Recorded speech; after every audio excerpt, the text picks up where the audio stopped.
We are here today to meet the Bronze Ambassadors from Laugharne School. We are young Bronze Ambassadors from Laugharne School. I'm Eve. And I'm Lee. How were you picked as a Bronze Young Ambassador?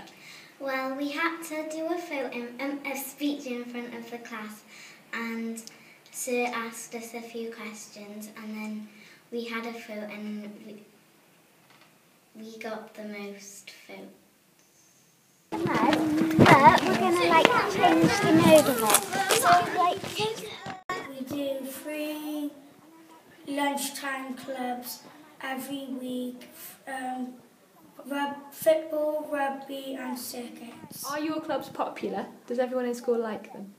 Yeah, more people come and Mrs. Dragon Sports Club.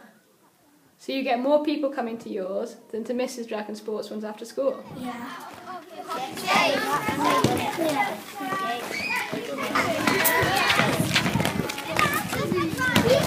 Right, guys, Alex will get the balls, Molly you can get the cones, Holly you can get the hockey stick, and Harvey you can get the beanbags. Eve, shall I get the good? So what do you like best about being Bronze Young Ambassadors?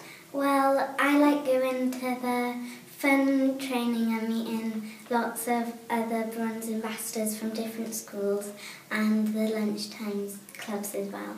Being a Bronze Ambassador has made me more confident, not just in sports but in school as well. Since being involved in the Bronze Young Ambassador scheme, we've seen an increase in participation. I run an after-school club, a Dragon Sports multi-skills club, but the children have been so enthusiastic that we now have 3 lunchtime clubs that the Bronze Ambassadors run that happen every week. Bronze Ambassadors has had a positive impact upon the school. The children are more enthusiastic about sport, both the Bronze Ambassadors and the actual pupils attending the club. They have more of an opportunity to voice their opinions and talk about the kind of clubs that they want to participate in, and it's increasing confidence as well.